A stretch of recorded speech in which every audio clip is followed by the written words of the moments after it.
नमस्कार दोस्तों, मैं अमन आप सभी का आपके अपने YouTube चैनल परिश्रम क्लासेस में स्वागत करता हूं। जैसा कि आप सभी बच्चे जानते हैं, ये सीरीज हमारी KBS रीजनिंग स्पेशल चल रही है, जिसके हम 9 क्लास आपको करवा चुके हैं और आज है हम अंतिम क्लास 10वीं क्लास पे आपका पेपर भी आने वाला है। और मुझे उम्मीद है कि आप सभी बच्चों की तैयारी हो चुकी होगी। सभी बच्चों को बहुत बहुत शुभकामनाएं मेरी तरफ से, बेस्ट ऑफ लक सभी लोगों को, सभी हमारे भाई, सभी हमारी बहनें जल्दी से सिलेक्शन लें, ठीक है ना। चलिए 10वीं क्लास आज हम कंप्लीट करते हैं और देखते हैं इसमें कुछ अच्छे अच्छे क्वेश्चंस। देखो क्या बोला गया है। पहला क्वेश्चन क्या है आपका, जिस प्रकार MP का संबंध HK से है। ध्यान देंगे सभी बच्चे, जिस प्रकार MP का संबंध बेटा HK से है, उसी प्रकार HK का संबंध किससे होगा। HK का संबंध किससे होगा। बहुत ही बेहतरीन क्वेश्चन है ये। देखो आप, M को इन्होंने क्या बना दिया बेटा, H बना दिया है। P को क्या बना दिया है, K बना दिया है।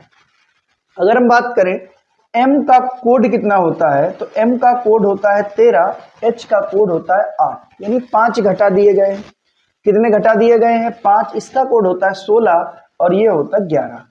5 घटाए गए हैं, तो यहां पर जब H से आप 5 घटा दोगे, H का कोड 8 है, 5 माइनस कर दोगे, 5 जब आप माइनस कर देंगे तो कितना बचेगा, देखिए कितना बचेगा।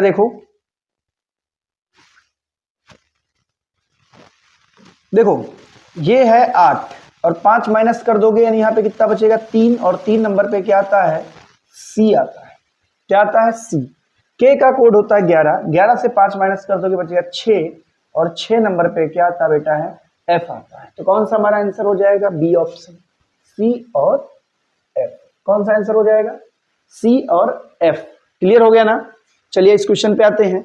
बोला गया किन्हीं दो चिन्हों को परस्पर बदलने से निम्न समीकरण सही हो सकता है। चेक करते हैं भाई, किन दो चिन्हों को परस्पर बदलेंगे। देखिए ये दे रखा है 15 + 3 गुणे 9 -4 और डिवाइड है 16 से। तो मैं थोड़ा सा गेस करूंगा और आपको भी शुरुआत में गेस करना है। तो मुझे ऐसा लगता है कि प्लस की जगह पे अगर भाग लगा दे, यहाँ पे प्लस लगा दे तो काम बन जाएगा। डी ऑप्शन में चेक कर लेता हूं, प्लस और भाग को।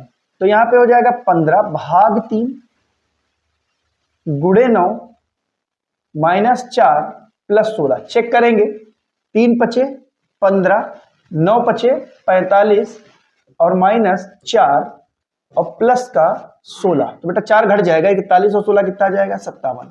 और यही हमें लाना था। तो देखिए थोड़ा सा कॉमन सेंस आपको लगाना पड़ेगा एकदम से, कि यहां पे और हम चेंज नहीं कर सकते थे। क्यों, क्योंकि प्लस यहां चला जाएगा, भाग यहां जाएगा और 3 से ये पूरा पूरा डिवाइड हो जाएगा। ठीक है ना। तो हमारा आंसर कौन सा हो जाएगा, बता दीजिए, डी ऑप्शन। कौन सा ऑप्शन, डी ऑप्शन। क्लियर हो गई बात, ठीक है ना।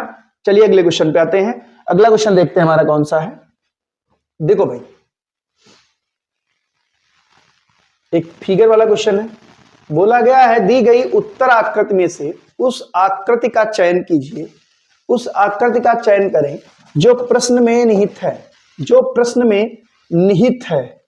ठीक है ना।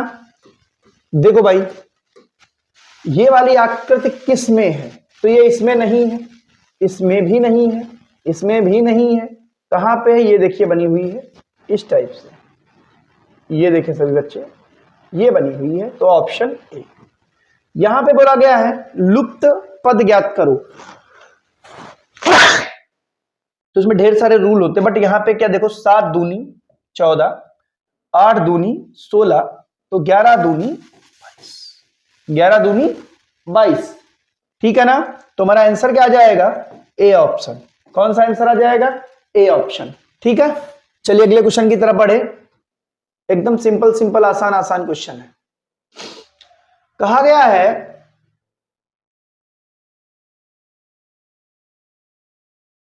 देखो, बोला गया है कि प्रश्नवाचक चिन्ह के स्थान पे सीरीज का कौन सा पद आएगा। चेक करते हैं कि इसमें श्रेणी क्या बनी होगी। देखिए 6 है,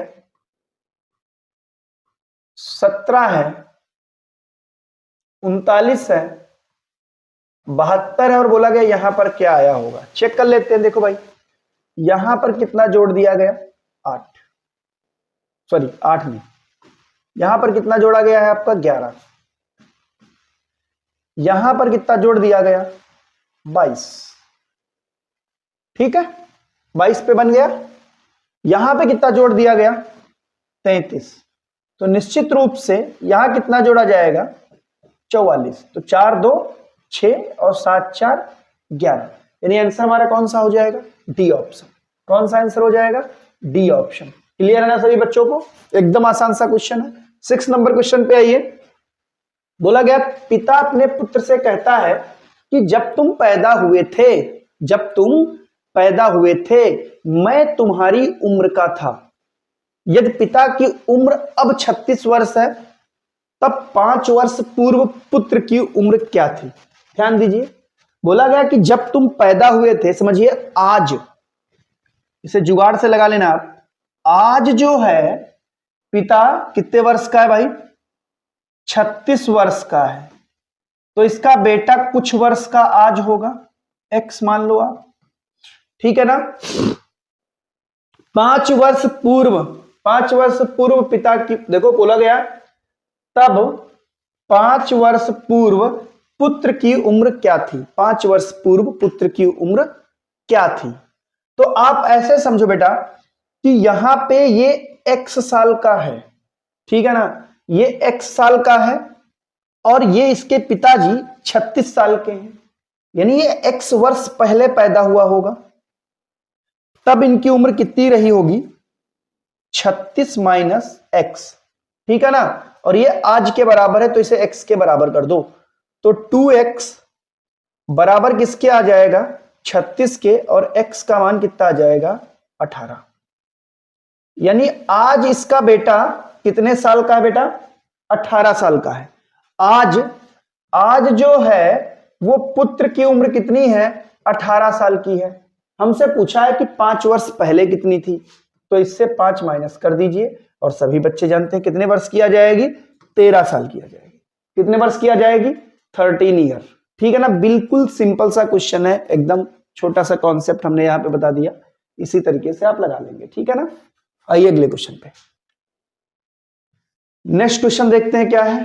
देखो भाई ब्लड रिलेशन का फिर से क्वेश्चन आ गया है, 2 क्वेश्चन आपके सामने हैं और दोनों ही ब्लड रिलेशन के हैं। ऐसे क्वेश्चन हमने ढेर सारे कराए हैं, मुझे उम्मीद है कि ऐसा क्वेश्चन आ ही जाएगा, मुझे उम्मीद है कि इस प्रकार का क्वेश्चन में आ जाएगा, ठीक है ना।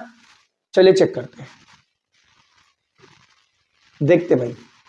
बोला गया है a प्लस बी का अर्थ है b पुत्री है a की, a माइनस बी का अर्थ है b बहन है a की, a गुणे b का अर्थ है, चलो देखो क्या बोला गया, p भाग r, p भाग r गुणे t minus q, sorry plus q minus का s गुणे u और प्लस का z, और प्लस का z। तो हमसे बोला है कि r किस प्रकार z से संबंधित है, ये क्वेश्चन मार्क है, r किस प्रकार z से संबंधित है, z से संबंधित मतलब r कौन है z का। तो ट्राई करते हैं, देखो लगाने का प्रयास करते हैं। बोला गया p भाग r, तो भाग वाला देखो a भाग b का अर्थ है a पिता है b का, मतलब p पिता होगा और ये किसका पिता होगा r का, r गुणे t, b पति है a का, तो t पति है, यहां पर t पति है किसका r का। आगे चलते हैं, t प्लस q, b पुत्री है a की, यानी q पुत्री है t की, q जो है वो इसकी बेटी है, q इसकी क्या हो जाएगी बेटी हो जाएगी। फिर बोला गया q माइनस s, b बहन है a की, मतलब s बहन है, s बहन होगी q की, s गुणे u, b पति है a का, u पति है s का, यहां पर u पति हो जाएगा s का, ठीक है ना। Plus z, u plus z, यानी b पुत्री है a की, यानी जेड पुत्री है यू की, जेड क्या हो जाएगी, पुत्री हो जाएगी। हमसे पूछा है आर का संबंध जेड से क्या है, ये संबंध हमसे पूछा गया कि इनका संबंध जेड से क्या, मतलब आर कौन है जेड के। तो समझिए क्या ध्यान से, ये इसकी बेटी, ये इसकी बहन, ये इसकी पति इसका और इसकी पुत्री, क्या लगता है आपको ये नाना होंगे और ये क्या हो जाएंगी, नानी हो जाएंगी। तो इसका आंसर भी क्या आ जाएगा, बता दो जल्दी से, आंसर क्या आ जाएगा भैया, नानी। आंसर क्या आ जाएगा, नानी। मुझे उम्मीद है ये क्लियर हो गया होगा एकदम, ठीक है ना।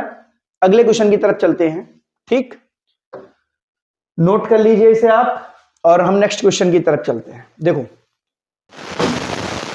चलिए देखिए अगला क्वेश्चन क्या हमारा है, एक आदित्य नामक पुरुष की ओर इशारा करते हुए इशिता ने कहा उसके पिता की पत्नी, यानी आदित्य के पिता। देखो भाई एक आदित्य है, आदित्य के पिता की पत्नी, आदित्य के पिता की पत्नी, यहां तक हम पहुंच गए, ठीक है ना। इशारा करते हुए कहा कि बेटी का एकमात्र भाई, की बेटी का एकमात्र भाई स्वयं आदित्य हो गया। भाई विराज का पिता है, ये जो है ये विराज का क्या है भाई, पिता है। ये आदित्य इसका क्या है, पापा है। तो बोला गया आदित्य का विराज से क्या संबंध है, तो आदित्य विराज का क्या है, पिता है, पापा है, ए ऑप्शन। क्लियर हो गई बात, उसे आदित्य के बारे में बता रही थी। चलिए अगले क्वेश्चन पे आ जाइए, 8 क्वेश्चन हम लोग कर चुके हैं, नेक्स्ट क्वेश्चन की तरफ चलिए। यदि स्कूल को जंगल कहा जाता है, जंगल को मैदान कहा जाता है, मैदान को घर कहा जाता है, घर को कुआं कहा जाता है, कुआं को पानी कहा जाता है, तो पानी को चाय कहा जाता है, तो मछली कहां रहेगी भाई, तो मछली बेटा पानी में रहेगी। और पानी को क्या कहा गया है, पानी को क्या कहा गया है, चाय कहा गया है। तो मछली आज से कहां रहेगी, चाय में रहेगी, ठीक है ना। मछली कहां रहेगी, चाय में रहेगी, ठीक है। आइए 10 नंबर क्वेश्चन पे, ये एक सीरीज है बहुत अच्छी सी, 100, 52, 28, 16, 10, यहां पर क्या आएगा। देखिए क्या किया गया बेटा, 10 गुणे 2 -4, गुणे 2 -4, गुणे 2 -4, गुणे 2 -4। तो यहां भी क्या किया गया होगा, गुणे 2 -4, यानी यहां पर क्या आएगा 7, 7 दूनी 14, और 14 से 4 आप माइनस कर दीजिए, क्या आ जाएगा 10। क्लियर हो गई बात, तो आंसर हमारा क्या आ जाएगा 7 आ जाएगा। कितना आ जाएगा 7। चलिए अगले क्वेश्चन पे आते हैं हम। देखो नेक्स्ट क्वेश्चन हमारा क्या है, बोला गया यदि ए एट द रेट बी का अर्थ है ए बी की बेटी है, ए हैज बी का अर्थ है ए बी की बहन है, और यदि ए स्टार बी का अर्थ है ए बी का पिता है, तो डब्लू, देखो तो W at the rate X star Y has Z का अर्थ क्या होगा।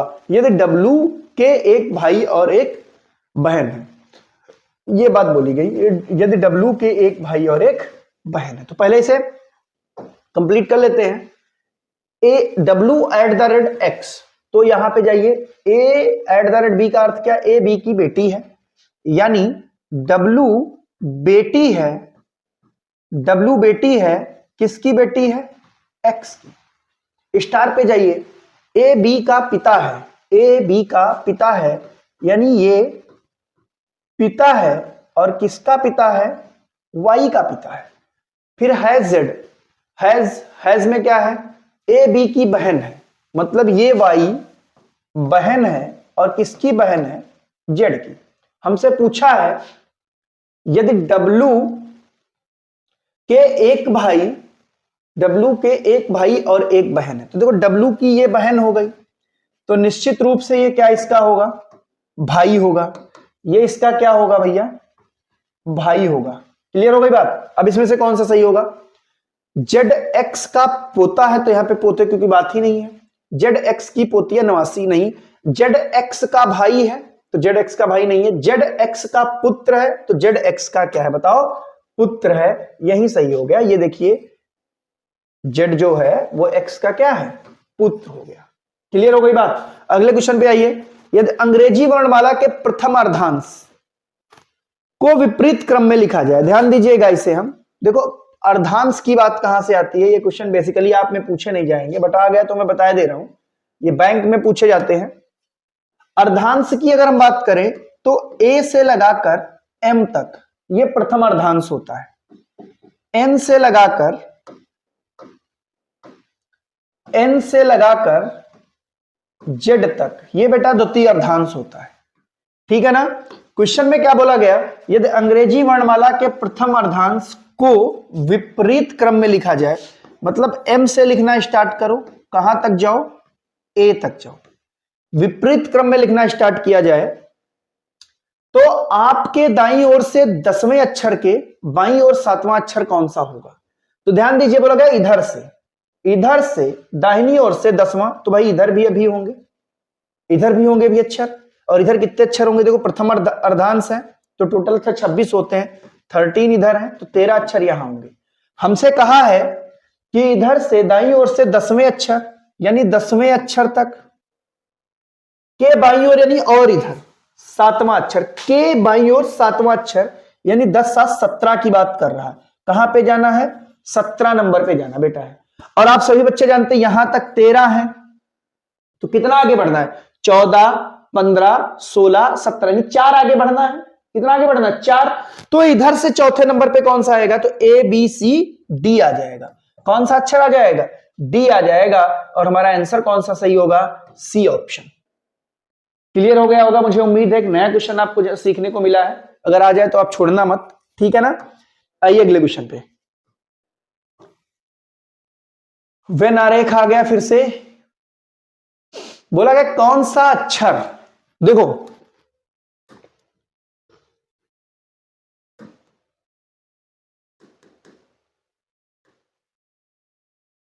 देखे सभी लोग, कौन सा अक्षर जो लकड़ी है लेकिन लंबी नहीं को दर्शाता है। लकड़ी है लेकिन लंबी नहीं है, मतलब इस वाले में नहीं होना चाहिए, इस वाले में नहीं होना चाहिए। तो कौन सा अक्षर है भाई? देखो कौन सा अक्षर, झाड़ू जो लकड़ी है लेकिन लंबी नहीं है, तो वो कौन सा अक्षर आ गया आपका? एफ आ गया। तो हमारा आंसर कौन सा सही हो गया? सी सही हो गया। इससे देखते हैं हम, ये तो बहुत सिंपल है। देखो भाई P Q R S T U, you से स्टार्टिंग इसमें यानी ये नहीं होगा, ये नहीं होगा। अभी से चेक कर लेते क्योंकि हमारे पास ऑप्शन है इनमें से कोई नहीं, तो चेक करना पड़ेगा पूरा। फिर देखो V W X Y Z, और V से पहले क्या आता है? V से पहले क्या आता है बताओ? U आता है, जबकि यहां पर V है, तो ये भी गलत है। हमारा आंसर कौन सा सही होगा? D option. हमारा आंसर कौन सा सही होगा? D option. क्लियर हो गई बात। चलिए अगले क्वेश्चन पे आ जाइए। क्वेश्चन नंबर 15 डायरेक्शन का क्वेश्चन है। सभी बच्चे बहुत ध्यान से देखें, इंपॉर्टेंट क्वेश्चन है ये। और इसके आगे कैलेंडर का क्वेश्चन है। देखो भाई बोला गया ए और बी एक बिंदु से विपरीत दिशाओं में यात्रा आरंभ करते हैं। 5 किलोमीटर चलकर अपने दाएं मुड़ जाते हैं और 7 किलोमीटर चलते हैं। उसके बाद वे फिर दाएं मुड़ जाते हैं और 5 किलोमीटर चलते हैं। दोनों के बीच की दूरी क्या? दो लोग हैं, ए है और बी है, ए है और बी है। यहां से ए चला इधर, बी चला इधर, और दोनों 5-5 किलोमीटर चले। कितना कितना चले भाई? 5-5 किलोमीटर। फिर बोला गया दोनों अपने दाहिने मुड़े और 7 किलोमीटर चले। तो ये दाएं मुड़ा आपने और कितना चला? 7 किलोमीटर। ये भी दाएं मुड़ा और कितना चला? 7 किलोमीटर। उसके बाद पुनः दोनों अपने दाएं मुड़ते और 5 किलोमीटर चलते। ये दाएं मुड़ेगा बेटा और 5 किलोमीटर चला। ये अपने दाएं मुड़ेगा और कितना चला? 5 किलोमीटर। बोला गया अब इनके बीच की दूरी ज्ञात करो। तो इनके बीच की दूरी कितनी बताओ? ये 7 और ये भी 7, यानी कितनी आ गई टोटल? 14। कितनी आ गई भाई? 14। तो हमारा आंसर कौन सा आ जाएगा? C option. आंसर कौन सा आ जाएगा? C option. क्लियर हो गई बात? चलिए अगले क्वेश्चन पे आइए। 16 नंबर क्वेश्चन देखो क्या बोला गया। 10 मार्च 2011 को रविवार है, ठीक है ना। हमसे कहा है 10 मार्च 2012 को कौन सा दिन होगा। सभी बच्चे ध्यान से देखेंगे, थोड़ा सा क्वेश्चन में दम है इसमें। डेट और मंथ दोनों बराबर हैं, इन्हें कट कर दीजिए। ऐसा क्वेश्चन हमने कैलेंडर की क्लास में करवाया है। डेट और मंथ दोनों बराबर, इन्हें क्या कर दीजिए? कट कर दीजिए और इनका डिफरेंस ले लीजिए। इनका क्या ले लीजिए बेटा? डिफरेंस ले लीजिए। तो डिफरेंस जब लेंगे कितना आएगा? 1। लेकिन इसमें विषम दिन 1 नहीं होगा, इसमें विषम दिन होंगे 2। क्यों होंगे? क्योंकि 2012 एक लीप ईयर है। 2012 क्या है? लीप ईयर है। तो इसमें आप 2 जोड़ दोगे तो हमारा आंसर क्या आ जाएगा? बता दो। मंगलवार। क्या आ जाएगा भाई? मंगलवार। ध्यान दीजिएगा, ये लीप ईयर है इसीलिए 2 जोड़े जाएंगे, ठीक है ना। अगर ये जनवरी की बात करता तो लीप ईयर नहीं जोड़ा जाता। बात की गई मार्च की, यानी 28 फरवरी के बाद की, ठीक है ना। 28 फरवरी के बाद की बात करेगा तो यहां पर ये लीप ईयर जोड़ा जाएगा जरूर, ठीक है। चलिए अगले क्वेश्चन पे देखिए। क्वेश्चन नंबर 17 क्या है?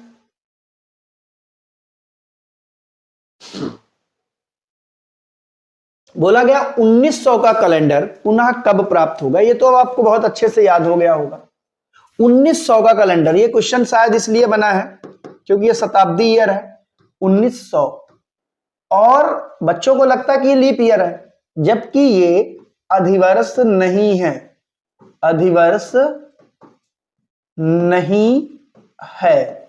और जब ये अधिवर्ष नहीं है तो इसमें आप चेक करिए कौन सा रूल लगेगा। इसमें रूल लग जाएगा +6 का। कौन सा रूल लग जाएगा? +6 का। देखो कैसे चेक करते हैं हम, देखो चेक कर लीजिए। 6 का लगेगा, 7 का लगेगा, देख लो आप सभी बच्चे ध्यान से देखिए। मैं चेक कर लेता हूं, 6 नहीं 7 का लगेगा।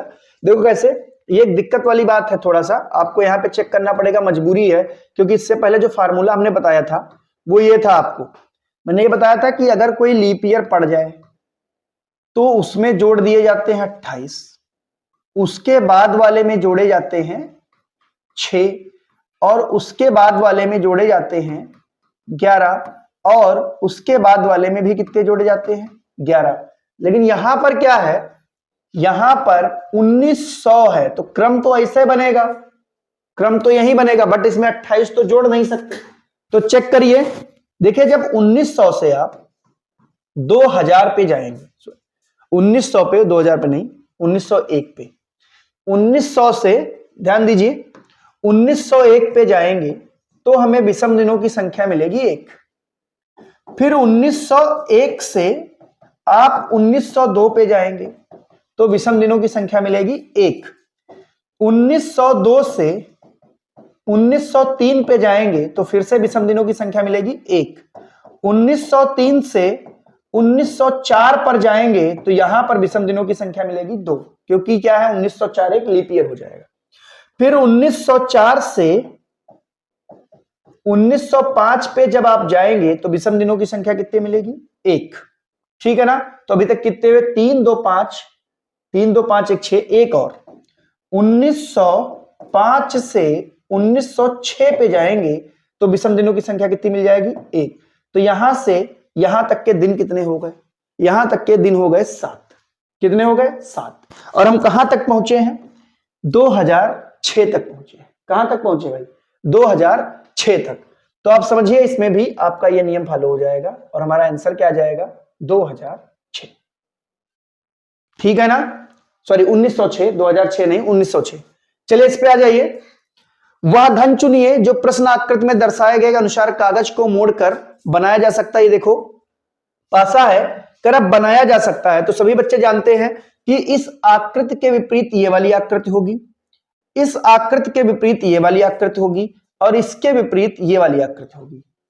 तो ये देखो जब ये विपरीत होंगी तो एक साथ नहीं दिखेंगी, और जहां पर एक साथ ना दिखे वहीं हमारा आंसर होगा। तो इसमें देखिए ये और ये एक साथ दिख रही है, यानी ये हमारा आंसर नहीं होगा। यहां पर देखिए भाई, अगर इसकी बात करें तो इसमें देखो दिख रहा है क्या कुछ? इसमें देखिए ये गोला ये वाला यहां का आ गया, ये यहां का आ गया, ये यहां का, ये बन सकता है, ये बनाया जा सकता है। इसमें देखिए ये दो एक साथ दिख रही हैं, ये और ये, तो ये नहीं होगा। इसकी बात करें तो देखिए ये और ये एक साथ दिख रही हैं, तो ये भी नहीं होगा। तो हमारा कौन सा बनाया जा सकता है?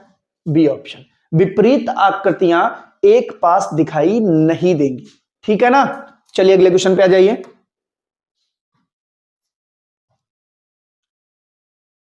19 नंबर क्वेश्चन देखिए, पुरुषों की एक पंक्ति में मनोज, देखो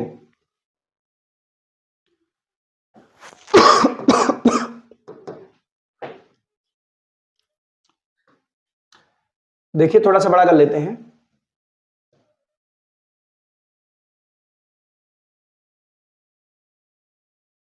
देखो भाई,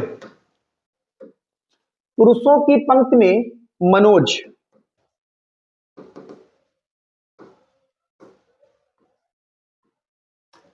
दाईं ओर से 30वें स्थान पर बैठा है और किरण बाईं ओर से 20वें स्थान पर है। जब वे अपना स्थान बदलते हैं तो मनोज दाईं ओर से 35वें। देखो एक ही पंक्ति बना लो, ऐसे क्वेश्चन तो बहुत आसानी से आप लगा लेंगे। ठीक है ना? देखिए एक पंक्ति हमने बना ली और इसमें मनोज दाईं ओर से 30वें स्थान पे बैठा है। दाहिनी तरफ से मनोज जो बैठा है वो किस नंबर पे बैठा है? 30वें नंबर पे बैठा है। कौन? मनोज। ठीक है ना? फिर बोला गया किरण बाईं ओर से 20वें नंबर पे है।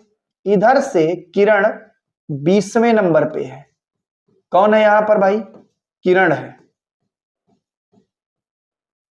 ठीक है। अब हमसे बोला गया कि जब वे अपना स्थान बदल लेते हैं, दोनों बंदे स्थान बदलेंगे तो मनोज दाहिनी ओर से 35वें स्थान पे आ जाता है। जब मनोज यहां से यहां आता है, यहां से यहां पहुंचता है, तो ये 35वें नंबर पे आ जाता है। यानी इसके और इसके बीच में कितने लोग बैठे हैं? 4 लोग बैठे हैं। हमसे पूछा तो बताओ उस पंक्ति में पुरुषों की कुल संख्या कितनी है? उस पंक्ति में पुरुषों की कुल संख्या कितनी है? तो ध्यान दीजिए यहां पे पुरुष नहीं होना चाहिए, यहां पे आपका कितने व्यक्ति बैठे हैं ऐसा पूछेगा, पुरुष नहीं। ठीक है ना? कितने व्यक्ति बैठे हैं ऐसा पूछेगा। तो देखिए कुल कितनी संख्या होनी चाहिए? तो देखो 20 यहां तक हो गए, बीच में 4 लोग बैठे हैं और 30 यहां तक हो गए। तो टोटल कितने लोग हो गए आपके? 54, 54 लोग। ठीक है ना? चलिए अगले क्वेश्चन पे चले। अगला क्वेश्चन आपका इंतजार कर रहा भैया, न्याय निगमन का और आज का आखिरी क्वेश्चन। ठीक है, न्याय निगमन का क्वेश्चन है, जल्दी से इसे आप लगाइए, मुझसे पहले आप लगा लें। देखो बोला गया कुछ मेज टीवी हैं, कुछ मेज टीवी हैं, कुछ मेज क्या हो गए? टीवी हो गए। कुछ टीवी रेडियो हैं, कुछ टीवी क्या हो गए भाई? रेडियो हो गए। अब आप समझिए, देखते हैं। देखो इसमें 5 ऑप्शन दिए गए, आप में 4 ही ऑप्शन आएंगे। देखो बोला गया कुछ मेज रेडियो हैं, यहां से समझिएगा, कुछ मेज रेडियो हैं। तो देखो कुछ मेज रेडियो हैं, नहीं है, अभी तो नहीं है, खैर बाद में चेक करेंगे। अगर या तो वाली कंडीशन दी जाएगी तो चेक किया जाएगा, वैसे नहीं बना नहीं है। ठीक है ना? और या तो वाली कंडीशन ऑप्शन में दी नहीं गई है तो इसीलिए ये गलत माना जाएगा। कुछ रेडियो मेज है तो कुछ रेडियो मेज भी नहीं है। आगे चलते हैं। सभी रेडियो टीवी है तो सभी रेडियो टीवी भी नहीं है। सभी टीवी मेज है तो यह भी गलत है। यानी इसके अकॉर्डिंग सभी के सभी हमारे निष्कर्ष क्या है? गलत है। और पहला ही ऑप्शन दे रखा है, कोई भी निष्कर्ष नहीं निकलता है। ठीक है ना? सभी निष्कर्ष हमारे क्या हैं? गलत हैं। ऑप्शन ए बिल्कुल सही है। और इसी के साथ हमने 20 के 20 क्वेश्चन कंप्लीट करा दिए और आपकी 10 की 10 क्लास हमने कंप्लीट कर दी अपनी तरफ से। 200 क्वेश्चन मैंने करवा दिए और मुझे उम्मीद है कि आपका पेपर यहीं से मिल जाएगा। यही 10 क्लास आपको पढ़नी, इससे ऊपर रीजनिंग में तो नहीं पूछा जाएगा।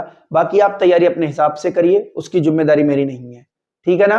और सभी बच्चों को बेस्ट ऑफ लक, बहुत बहुत शुभकामनाएं कि आपका पेपर अच्छा हो। और बहुत बहुत धन्यवाद हमसे जुड़े रहने के लिए। Thank you very much.